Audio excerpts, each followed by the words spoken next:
Гостен соговорник во студиото на Македонското радио, Радио Скопје, е господинот професор Орце Симов, председател на Комисијата на Агенцијата за електронски комуникации и председател на Комората на информацијско-комуникацијски технологии. Добар ден и добре ни дојдовте. Добар ден и благодарам на поканата. Најнапред кажете ми, кои се плановите во однос на Агенцијата за електронски комуникации? Во идниот период во Агенцијата за електронски комуникации нашите напори се насочени кон завршување на телекомуникацијската кула на водно, кон воведување на третиот мобилен оператор и кон намалување, односно немање на роаминг услуги со земјите од Европската Унија, како што е со Србија, Косово и Албанија. Ние сега посветуваме доста време на завршување на телекомуникацијската кула на водно, која што се гради од 2012 година, веќе подолг временски период. Во последните месеци 13 година, значи. 13 година, да. Последните месеци решивме доста напластени проблеми кои што постоја овие 12 години, решени се многу од тие проблеми и веќе се гледа и видливо и со око дека кулата е во завршна фаза. Таа се состои од бетонски столб кој што е висок 115 метри, на него се наоѓа монтирана 27 метарска челична решетка на која што ќе бидат поставени антенски системи на македонска радиодифузија, дел од нив ќе се употребуваат за дигитално радио.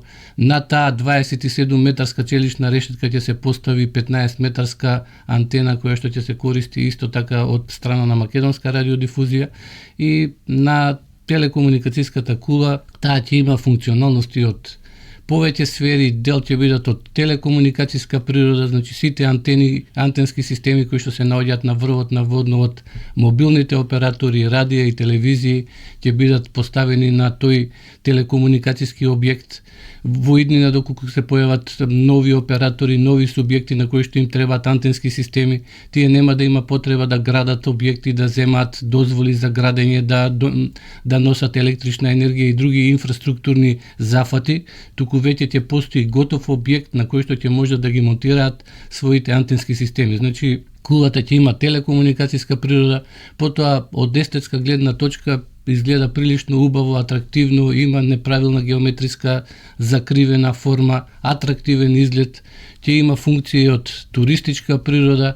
На кулата се наоѓаат, има 4 платформи кои што имаат по околу кружни платформи кои што имаат по околу 200 метри квадратни корисна површина. Една од таа платформа ќе се употребува за македонска радиодифузија, друга платформа ќе биде поделена помеѓу мобилните оператори, док сега се 2 мобилни оператори, се надеваме дека ќе има и трет мобилен оператор. Третата платформа ќе користат заедно македонската војска и македонската полиција и четвртата највисока платформа, таа што се наоѓа највисока на кулата, таа ќе се користи за туристичка смисла, на неа ќе има ресторан кој што има вртлива платформа која што се врти 360 степена и таа врти еден круг за еден час, значи посетителите на таа платформа ќе можат додека за времето дека седат во тој угостителски објект да ја разгледаат целата околина околу Скопје. Кога се очекува да биде готова? Па остануваат уште неколку проблеми, од кои што еден од поголемите е приклучокот на електрична енергија на мрежата од ЕВН, така што во наредните месец до 2 очекувам дека веќе кулата ќе може да биде ставена во функција. Тоа ни е еден од приоритетите во наредниот период. Вториот приоритет, важен приоритет, не воведување на трет мобилен оператор во Македонија. Ние сме една од ретките земји во Европа која што досега имаше 2 мобилни оператори. Распишавме оглас за интерес и тендер кој што заврши на 22 август и искажа интерес компанија од Унгарија 4iG. Тие беа заинтересирани? Само тие беа заинтересирани. Се надеваме дека тие ќе стартуваат со градба на третиот мобилен оператор. Тука се работи за мрежен мобилен оператор. Има виртуелни оператори. Мрежни оператори во моментот се само А1 и Телеком, додека виртуелни оператори има неколку, меѓутоа виртуелните оператори немаат своја мрежа и тие не можат да бидат значајна конкуренција на мрежните оператори.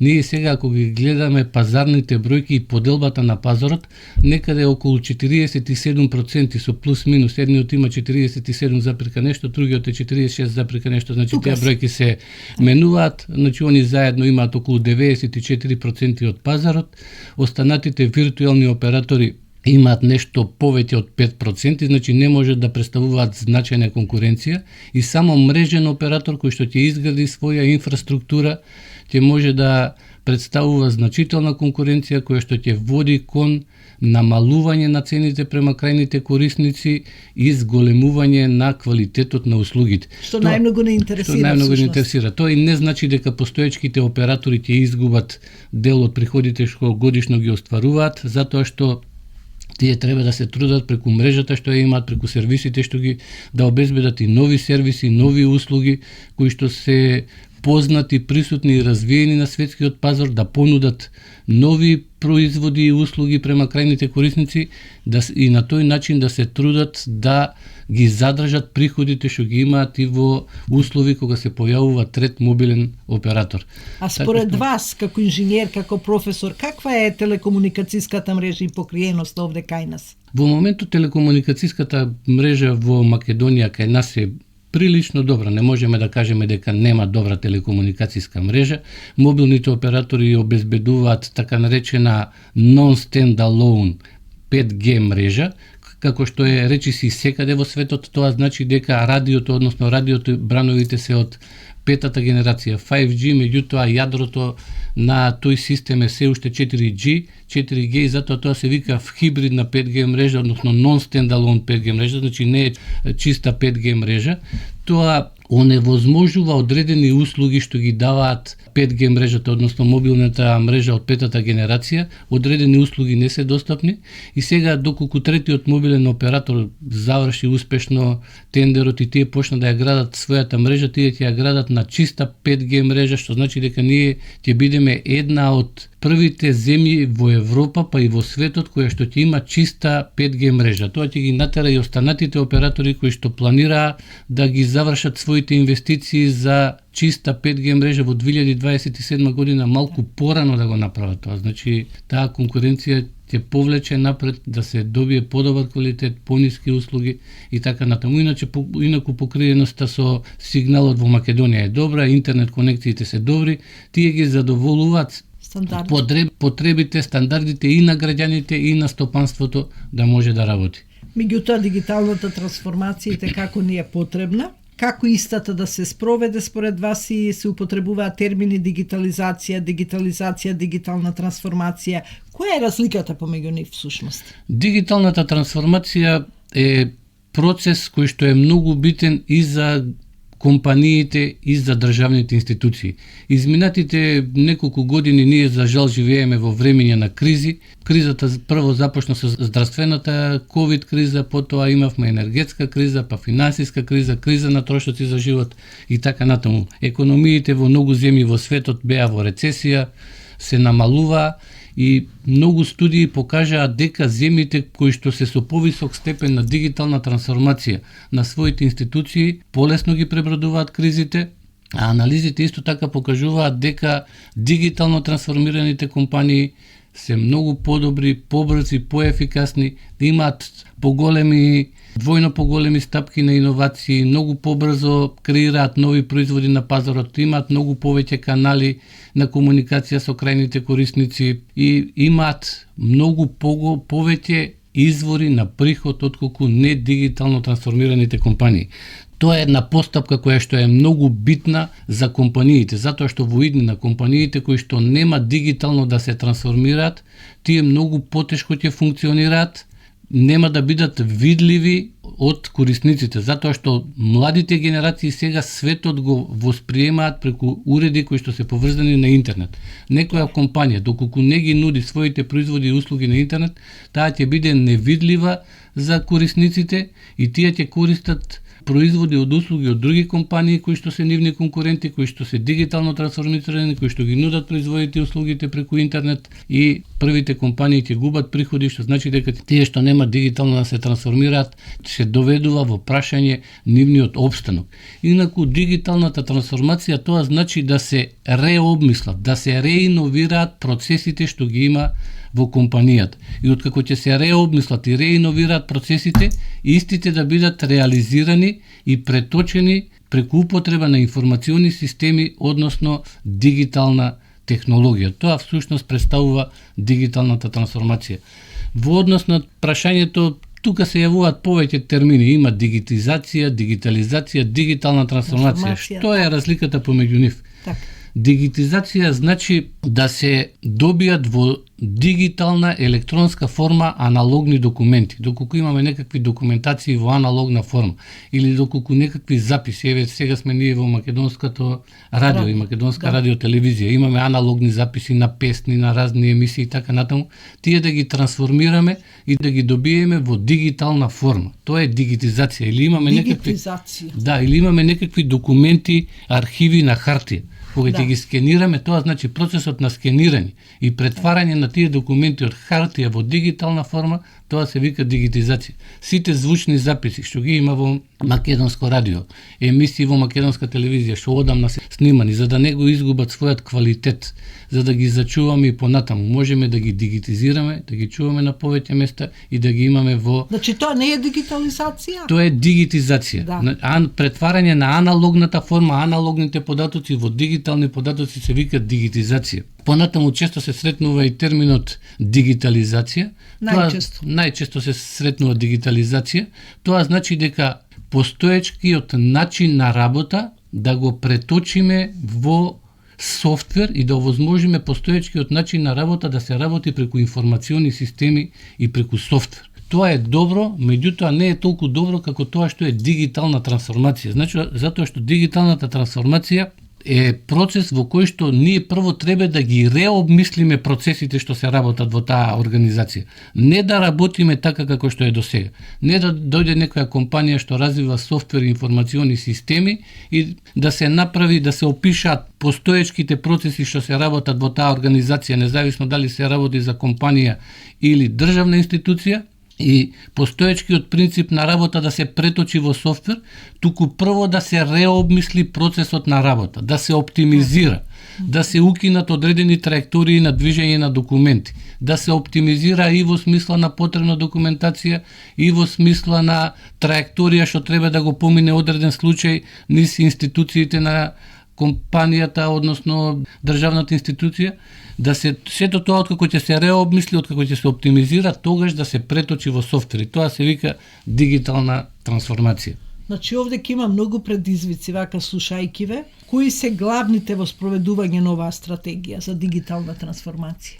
Дигиталната трансформација носи многу бенефити, меѓутоа има и предизвици. Еден од предизвиците е тоа што нема доволно човечки ресурси. Потребно е да има човечки ресурси што ги разбираат процесите во одредена организација, да можат да ги редефинираат тие процеси, да ги најдат принципите како може да се оптимизираат процесите што се одвиваат тамо и во смисла на траекторија на движење и во смисла на потребни документи, да ги опишаат тие потребни процеси, да ги направат доволно прости, доволно едноставни, но не поедноставни од тоа за да го загубат својот квалитет, дури потоа да се помине кон изработка на софтверски решенија. Значи имаме на недостиг на човечки ресурси што ги разбираат тие бизнис процеси, понатаму предизвик е цената на чинење, затоа што целата таа постапка околу реобмислување на процесите, околу финансирање на изработка на софтвери, чини одредени финансиски средства и може организациите да немаат доволно финансиски средства и за да ги финансираат тие процеси. Понатаму предизвик е сајбер безбедност, затоа што ние кога ќе направиме дигитална трансформација и кога ќе ги овозможиме процесите и услугите што ги дава одредена компанија или одредена државна институција, тие ќе бидат достапни од било која точка на земјината топка и ќе бидат ранливи. Мора да во паралела кога се работи на дигитална трансформација, да работиме во паралела и во имплементација на архитектури за информационна сигурност, кои што ќе ја зголемуваат безбедност. Затоа што кога ќе ја направиме живееме во небезбедно време, кога ќе ја направиме таа дигитална трансформација, кога нашето работење ќе биде овозможено преку информациони средства, доколку некој ги нападне тие информациони системи, тие ќе станат недостапни, значи нашата организација нема да работи. Така што дигиталната трансформација без сајбер безбедност, без имплементација на архитектура за информационна сигурност е сигурен рецепт кон катастрофа. Значи мора да се работи и во тој правец. Македонско радио. Радио Скопје. Господине Сима, вообичаено секаде има пријави на корисници за злоупотреба за некоја неквалитетна услуга, така и кај нас, од страна на телекомуникацијските оператори. Како се справувате и како се реагира на нив?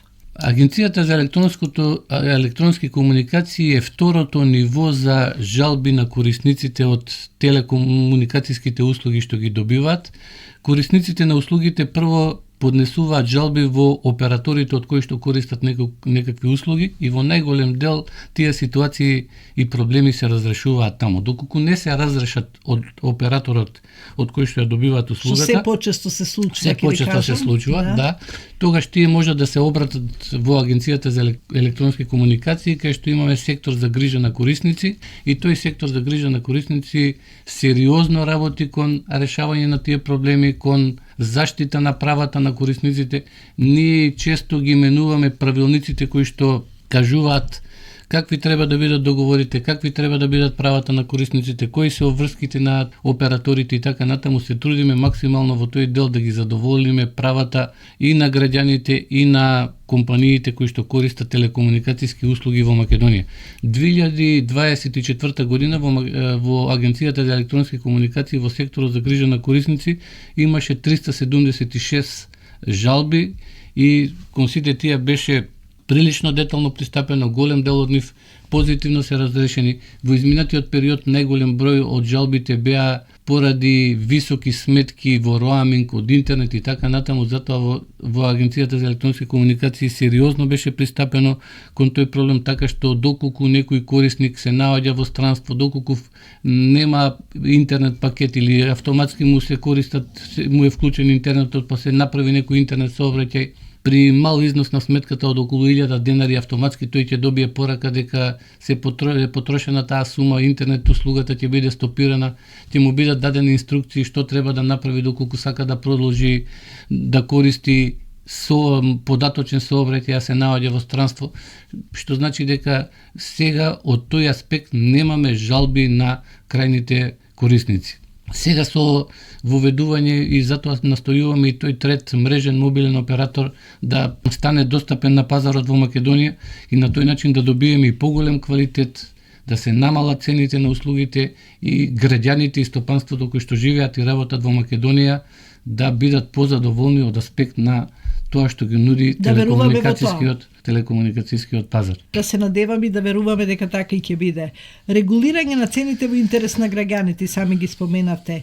Кога се во прашање телекомуникацијските услуги, што преземате за подобар пристап на интернетот во помалку развиените региони? Бидејќи интернетот варира. Во помалку развиените региони, таму каде што нема доволно густина население, ние како Агенција за електронски комуникации имаме пропишано пакет на универзални услуги. Во тој пакет на универзални услуги се дефинирани минимални карактеристики и во смисла на брзина на интернет и во достапност на мрежа, на мобилна мрежа што треба да биде овозможена во тој регион.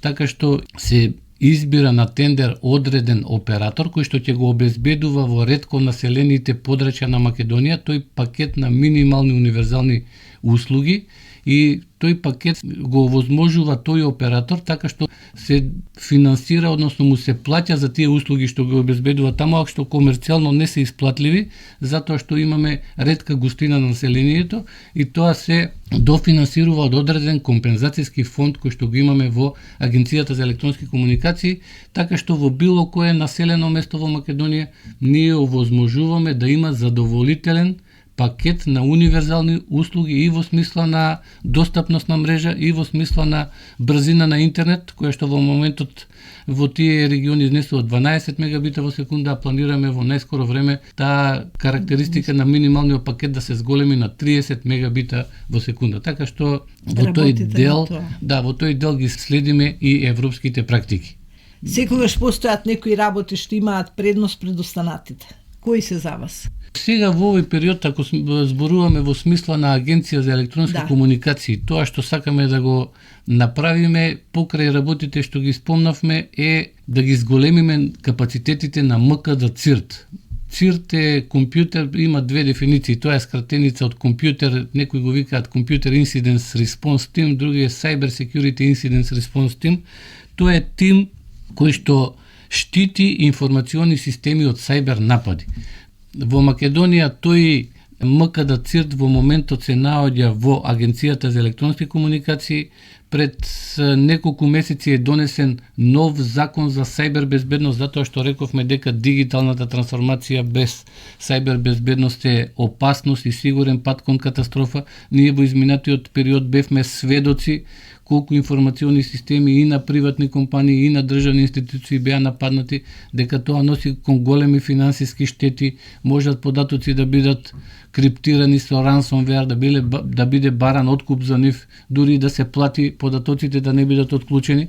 Така што во Агенцијата за електронски комуникации се наоѓа тој МКД ЦИРТ кој што се грижи за сайбер безбедност, безбедноста на државни институции, пропишува стандарди, политики и процедури кои што треба да бидат задоволувани од државни институции, а неговите ингеренции се зголемуваат со новиот закон за информациона безбедност. Значи во идниот период покрај тоа што ќе настојуваме да биде завршена телекомуникацијската кула на водно, ќе настојуваме да се воведе и да се што побрзо навлезе на пазарот третиот мобилен оператор.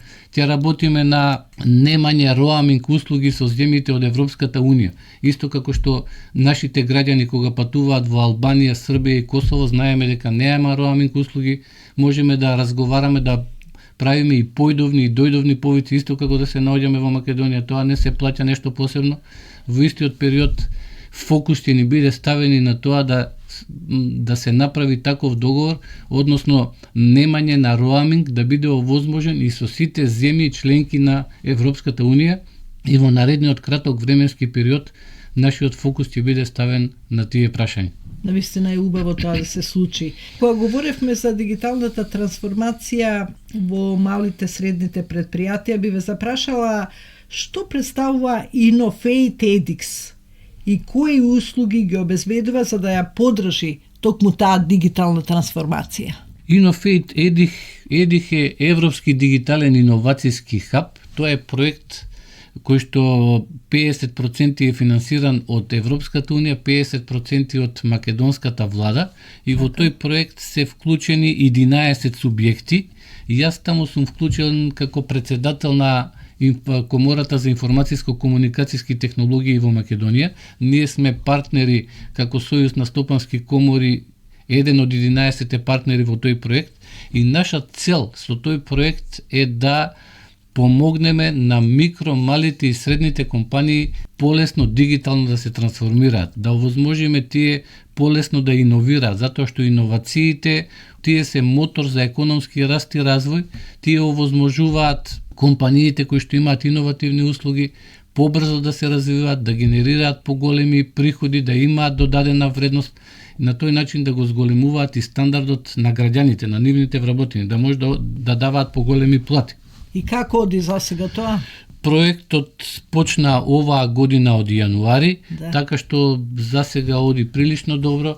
Ние организиравме повеќе настани. Ние како партнери во тој проект, наша задача е да ги распространуваме, да ги дисеминираме информациите, да ги информираме компаниите што можат да добијат од тој проект, кои се предностите, како можат да се вклучат, како можат полесно да ја направат таа дигитална трансформација, како може да пристапат полесно кон мрежи на инвеститори кои што инвестираат во иновативни компании, како може да развијат proof of concept. Да речеме, тоа е доказ за некој концепт дека може да биде успешен.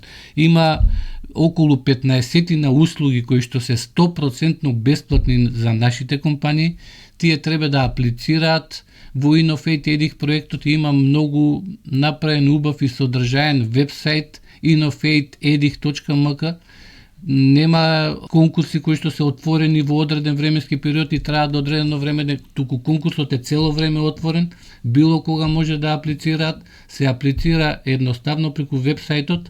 На вебсајтот се дадени и тие 15 на услуги кои што ги пружаме преку тој Европски дигитален иновацијски хаб и секоја компанија која што аплицира, која што ќе биде одбрана, може тие услуги да ги добие бесплатно. Таму има и многу курсеви кои што можат да ги добијат нашите компании. Инаку кои што се прилично скапи, да речеме, има курсеви за вештачка интелигенција, за дигитална трансформација. Над 40 курса се развиени од партнерите во проектот. Тука е Електротехничкиот факултет од Универзитетот Кирил и Методи, вклучени Универзитетот Гоце Делчев во Штип, Климент Охридски од Битола и други партнери. Потоа може да се развие производ за одредена компанија. Одредена компанија има идеја за некаков производ и може да аплицира со таа идеја. Некој од партнерите, универзитетите што ги има и факултетите со нивните стручни служби, значи ја спојуваме академската средина со бизнисот. Тоа во Македонија нема многу силни конекции и доколку има посилни конекции ќе овозможи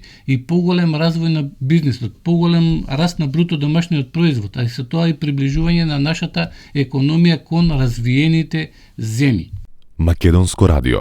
Радио Скопје. Го продолжуваме разговорот со професор Орце Симов, председател на Комисијата на Агенцијата за електронски комуникации и председател на Комората на информацијско-комуникацијските технологии. Господине Симов, кажете ми, постојат ли конкретни предлози за даночните реформи или стимулативни мерки кај вас? Ние во изминатиот период, како ИКТ комора и Сојуз на стопански комори, предлагавме многу мерки во овој дел за подобрување на економската состојба во државата, како нашата земја да го зголеми бруто домашниот производ, како да се приближиме кон развиените земји, како да го зголемиме економскиот раст, и многу од нашите предлози беа прифаќани.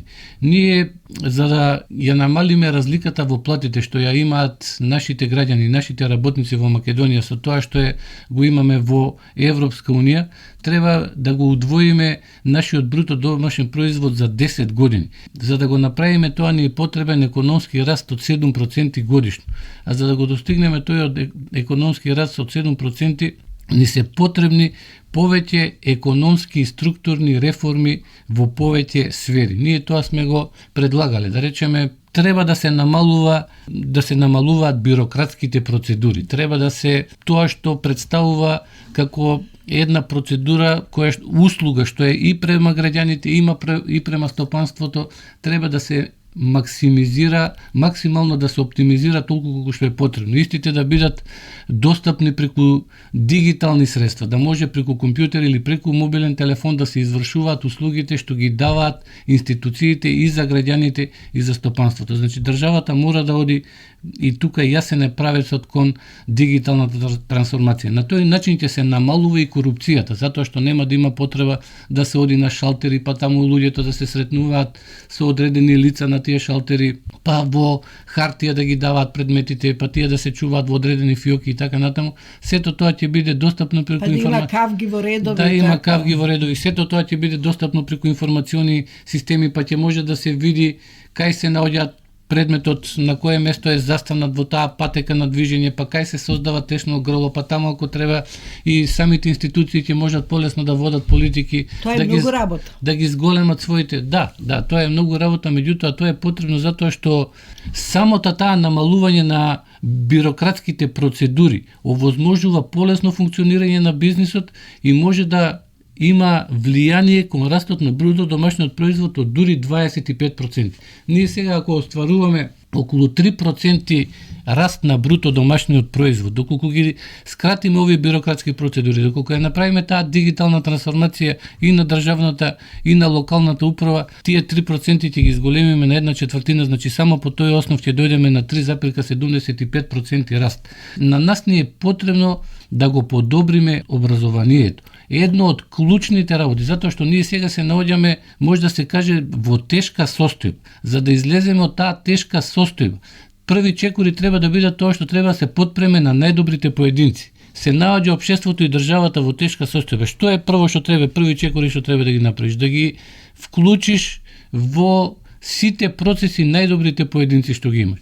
Понатаму треба да се подобри образованието, треба да се вложи повеќе средства во образованието, затоа што инвестициите во образованието многу кратно ќе се вратат во иднината за неколку децении, за 15 години. Ќе се вратат, меѓутоа тој поврат ќе биде многу стабилен и иреверзибилен. Значи нема никој да може да го спречи тој поврат доколку сега инвестираме во образование. Господине Симов, колку тоа го правиме вистински во реалност, ова е се убаво, ова се треба, меѓутоа колку вистински се прави? Ние мора тоа да го направиме, затоа што сегашните вложувања во образованието во иднина ќе произведат многу подобри лекари, подобри електроинженери, подобри градежници, подобри правници, подобри економисти. Тие ќе можат со нивниот капацитет, со нивното подобро образование да се огледаат што е тоа што се случува во светот, во кој правец оди светот, што треба во моментот да направиме и што е корисно да направиме за да генерираме поголема вредност, поголема добивка и на тој начин поголем стандард и за граѓаните и за стопанството. Ако ние немаме видици, ако не согледуваме, нема да можеме тоа да го направиме. Значи вложувањето во образование сега е исто како да посадиме сега одредени дрва или одредени плантажи. Нема да даде веднаш резултати, меѓутоа за 10 до 15 години ќе имаме сигурни приноси. Нема да садиме плантажи, ама згради ќе градиме на секој чекор, во секој случај, нели? Сега имаме соработка и креирање на економската политика, нови иницијативи за проширување на капацитетите на домашните компании. Ние во овој дел кога треба да постигнуваме поголеми резултати со средствата што ги трошиме од буџетот. Можеме да дефинираме тука како што има кај машините коефициент на полезно дејство. Таа дефиниција е колку сме добиле реална работа, колку е потрошена вкупна енергија. Значи, ние обично добиваме многу помалце реална работа од вкупна енергија што трошиме. Најдобра машина во тој дел е трансформаторот. Таму коефициентот на полезно дејство е 98%. Кај финансиските средства исто така можеме да воведеме. Која е коефициентот на полезно дејство на потрошените финансиски средства? Треба да се трудиме средствата што ги трошиме како капитални инвестиции од буџетот да постигнуваме поголеми резултати со нив. Понатаму треба да имаме малку поголема доверба во нашите домашни капацитети. Ние во последните децении како да ја изгубивме таа доверба. Некако имаме некој анимозитет доколку се работи за македонски капацитет. Па дали ќе може, па што ќе биде, дали ќе се заврши работата и така. Мора да имаме малце поголема доверба и да се подпираме на нашите економски капацитети. Ние во изминатите, доколку се вратиме 6-7 децении наназад, ќе видиме дека нашите предци си ги граделе сами патиштата, болниците, енергетските капацитети и така натаму. Сега мораме да се подпреме и да им дадеме на тој начин да имаат повеќе работа нашите економски оператори, со тоа да ги зајакнат своите и финансиски капацитети и човечки капацитети и да можат да излезат и да генерираат финансиски средства да понудат и на надворешните пазари. Ние сведоци сме. Тука кога сме веќе за надворешните, како одиме со регионалните пазари? Македонија има доста голем трговски дефицит со многу земји од светот, што значи дека многу повеќе увезуваме отколку што извезуваме. Многу повеќе компании и од околните земји, па и во светот се присутни во Македонија, а наши компании што работат и во околните земји, речи се не можат на прсти да си. Ние имаме многу компании што работат во делот на градежништвото, што се од околните земји. Информациони системи ни градат многу компании од околните земји. Мораме малку на некој начин повеќе да се ослониме и да ги развиваме и домашните компании. Ние се трудиме и јас како председател на ИКТ комората и како Сојуз на стопански комори на секој начин настојувам да се промовира извозот од македонските компании. Една од последните средби што ги имав беше со индустријската комора на градот Конја од Турција. Тие дојдоа пред отприлика 1 месец, има состанок со мене, на тој разговаравме како можеме да ја зголемиме нашата економска соработка. Турција извезува, во дефицит сме со Турција, извозот од Турција во однос на увозот е многу поголем и една од моите главни заложби беше како можат македонски компании со нивните производи и услуги да бидат поприсутни на турскиот пазар, и со нив успеавме да договориме на најголемиот сајам што го имаат во градот Конја од 5 до 10 ноември да добиеме бесплатен штанд, така да нашите компании што се спремни да извезуваат производи и услуги тамо се добре дојдени, можат како Сојуз на стопански комори да не контактираат, да овозможиме да ги изложат своите производи на тој и многу поголем и по население пазар од нас. Одлично. Имате ли други странски инвестиции како комора, вашата улога? Јас секој пат ја промовирам Македонија како дестинација каде што може да се инвестира. Секој пат кога зборувам и со представници на странски компании и на странски комори, настојувам да има една системска соработка. Да не биде соработката таа брза и лесна, ајде да се договори сега трговија и ние веднаш да најдеме некои партнери од вас и да почнеме да увезуваме некои производи, па да извеземе. Тоа е малце потешко да извеземе. Меѓутоа, моите заложби главно се насочени кон тоа да има заеднички инвестиции, така наречени joint venture инвестиции, да има заеднички инвестиции меѓу македонски бизнисмени и бизнисмени од странство на територијата на Република Македонија. Тука да се градат капацитети, да се искористат услугите што ги имаме со Европската Унија за безцарински извоз на македонски производи и да вработуваме луѓе, да произведуваме производи и тие да ги нудиме на европскиот и на светскиот пазар. Македонско радио. Радио Скопје.